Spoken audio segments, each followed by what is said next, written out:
Ну, привіт усім. Спробую зробити запис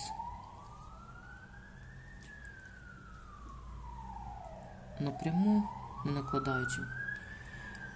Тому звиняйте за сторонні звуки. Так, ну дивіться, сьогодні малюємо пташечку. Це в мене замовлення, буде календар. Будь-яку роботу, будь-яку квітку, в принципі, та й взагалі будь-що я починаю малювати ззовні, з зовнішнього, з зовнішніх деталей.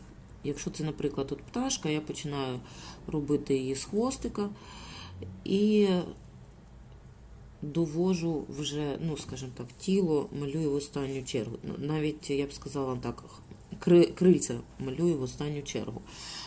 Чому тут все дуже просто? Пояснення. Тому що звожу, скажімо так, до такої внутрішньої деталі, щоб нею перекрити якісь недоліки, які можуть в процесі роботи можуть статися.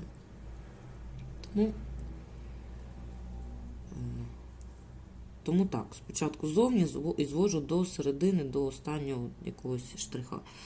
Дивіться, в мене таке завдання. Я малюю календар.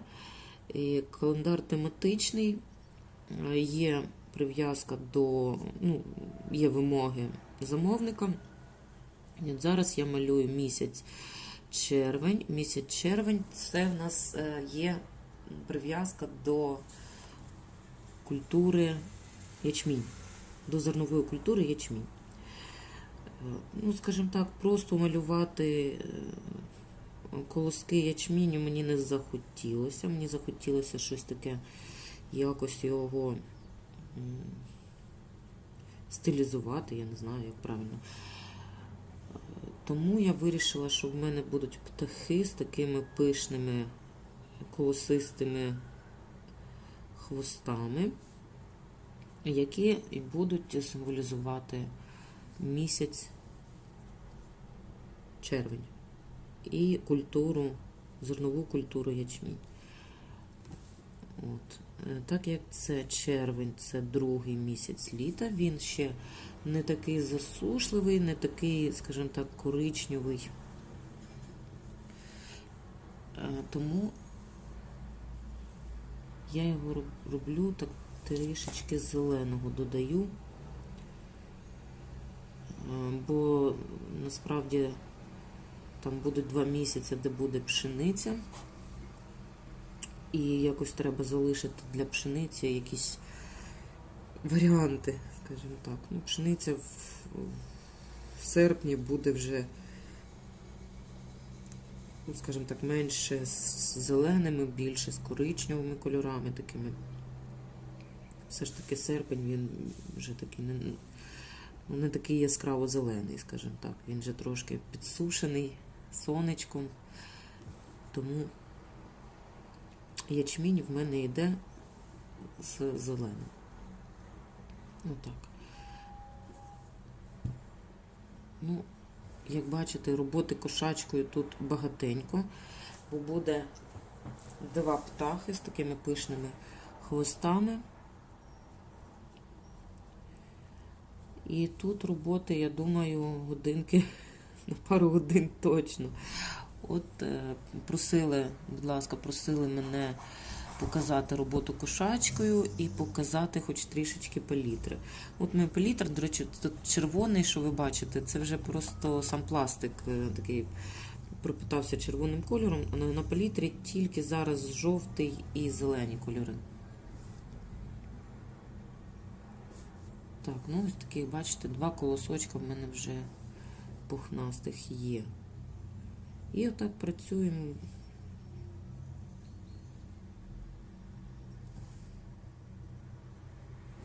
Працюємо далі пензликом кошачки. Питають, чи можна працювати без кошачки. Що я вам скажу? Без кошачки працювати можна. Але кошачка все ж таки дає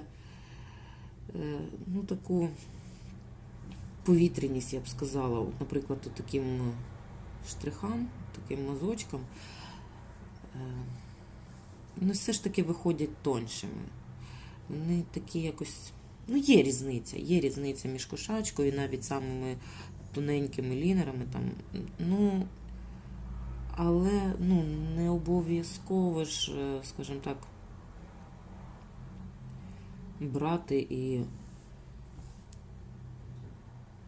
робити прям настільки тоненько. То раніше, скажімо, працювали, там робили пензлики з кошачої шерсті, бо не було таких прям надтонких пензликів, як, наприклад, є зараз.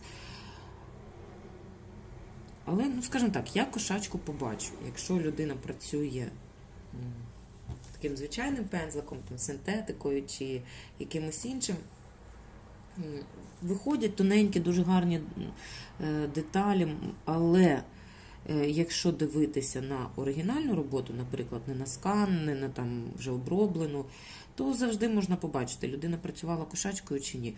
Але, знову ж таки, це вибір у кожного свій. Може, у вас стиль такий, ви не хочете робити надтонкі деталі, от прям такі пухнасті. Може, вам так подобається. Тому дивіться самі, опановувати вам кошачку чи ні. Я, якщо чесно, ну не знаю, як навчили, так і працюю. Навчили працювати кошачкою, я і працюю кошачкою. Я не знаю, чим би я працювала, наприклад, якби, ну, точніше, я знаю, вже зараз багато різних пензликів, тому вибір є. І сказати, що там принципово от притримуватись того, що це має бути кошачка. Ну, у кожного своя думка, особисто я думаю, що це не принципово. Але відрізнити завжди можна кошачку від звичайного такого пензлика, якогось іншого. Бо тоненька ворсинка кошачого пензлика, вона все ж таки залишається, скажімо так, впізнаною.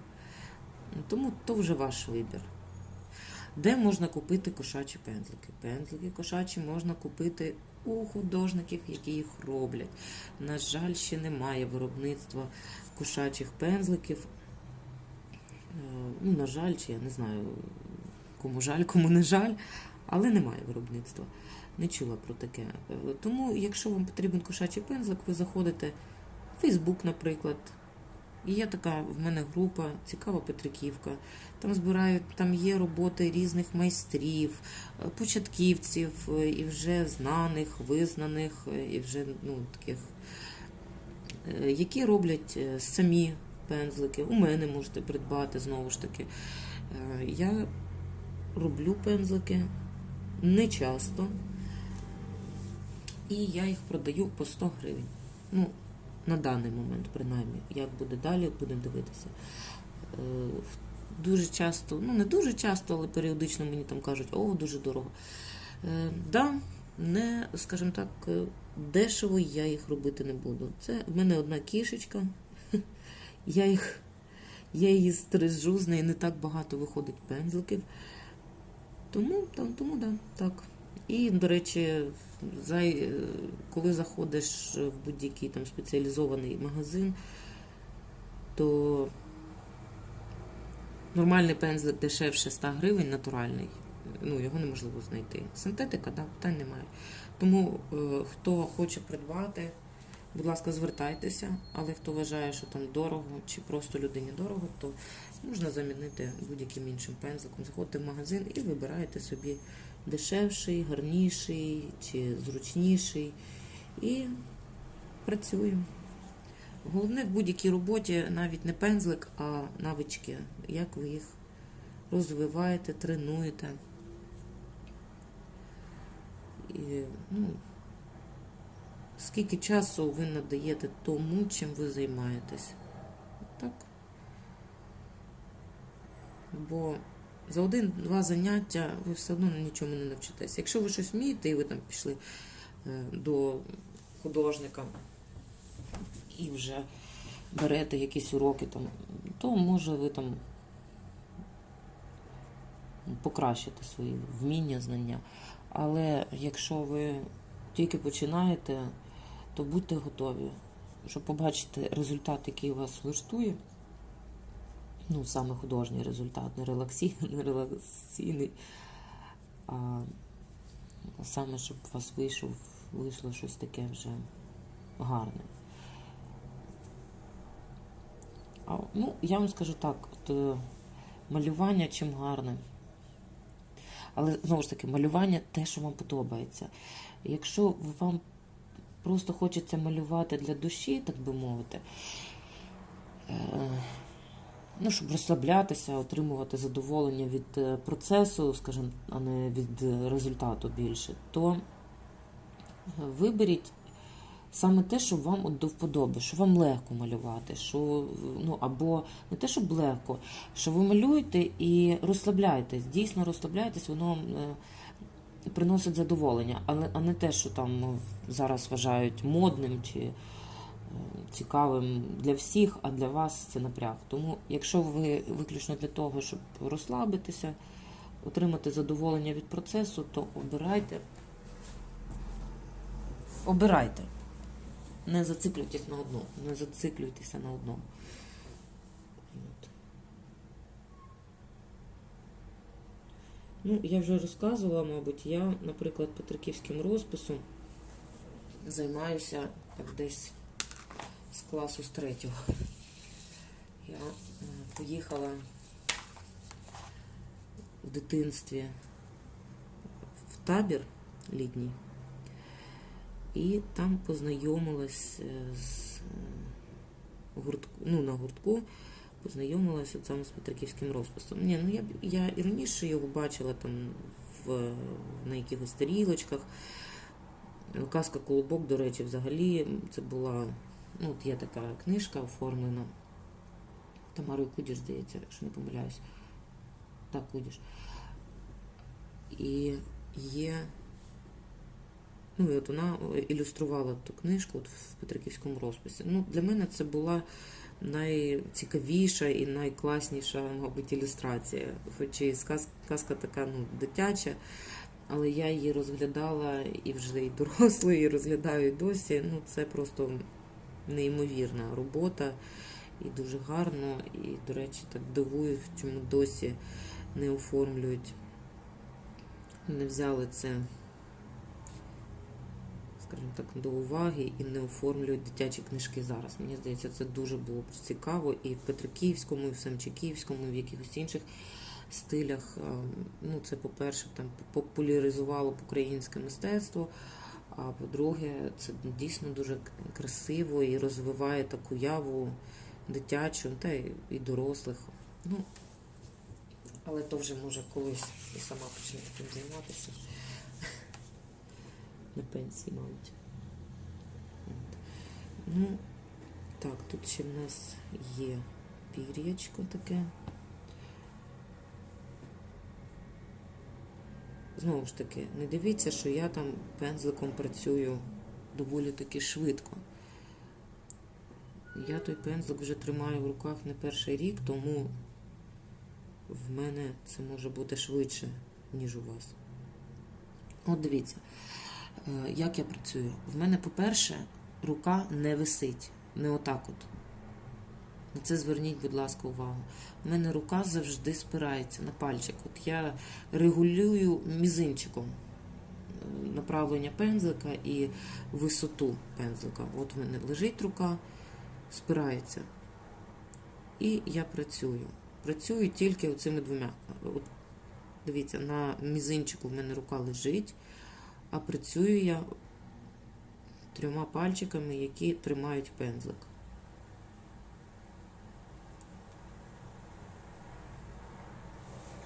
Якщо видно палітру, я намагаюся тут зробити, щоб її було видно, дивіться, в мене є світлий, жовтий, такий лимонний і трішки зеленого додала. І вони в мене, я їх тут в стороні, я їх трошки змішую. Бачите? От. Світлий, зелений і жовтий. Я от в стороні, збоку, я їх змішую між собою. Це для того, щоб хвостик у мене грав грав барвами, а не просто був одного кольору.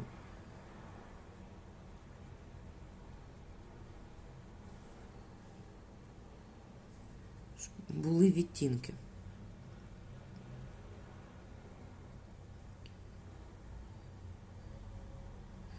І отак.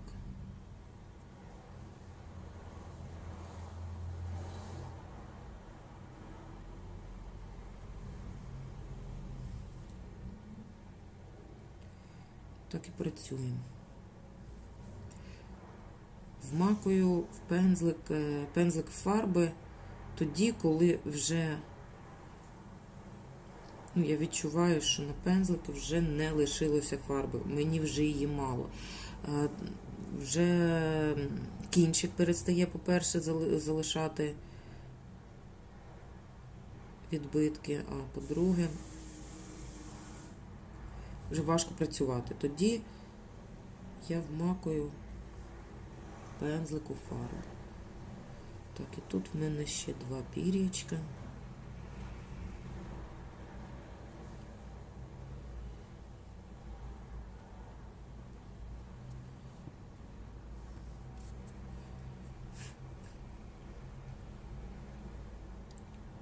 І закінчую. Руку кладіть тоді, коли ви вже знаєте, що вже витерли. В разі чого, якщо ви поставили руку і вимазали палець, не помітили цього і поставили десь на край, вимазали свою роботу, не робіть одразу нічого. Нехай дайте фарбі висохнути, а потім ви або лезом обережно то знімете, або, можливо, у вас на той момент прийдеться якась гарна квіточка, або листочок, і ви це все вдало замалюєте. Головне, ніякої паніки, і не треба намагатися виправити прямо одразу то все. Не переживайте. Якісь помарки, якісь моменти все одно люди залишають. Це ж не машина працює, правильно. Іноді я там не помітила, я його ставила, там десь щось мазнула. Але воно все зафарбовується дуже гарно. Його не видно. В крайньому разі, я ж кажу, ви можете взяти завжди лезо і трішечки зняти лезом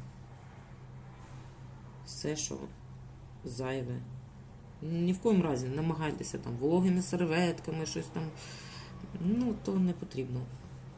Тільки ще більшу площу вимажете, зіпсуєте, і тоді прийдеться взагалі промальовувати можливу роботу.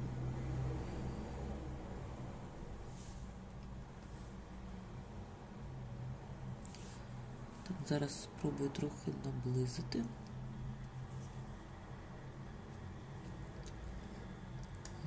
Є.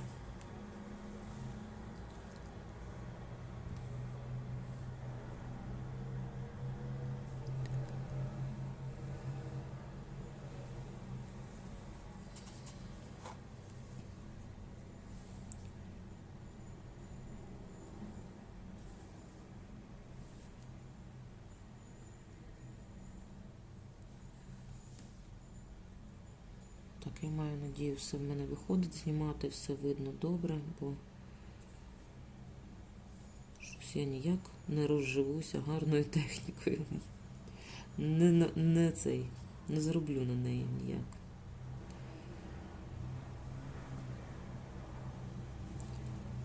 Може, з часом будуть більш детальні відео, які будуть з кращою якістю.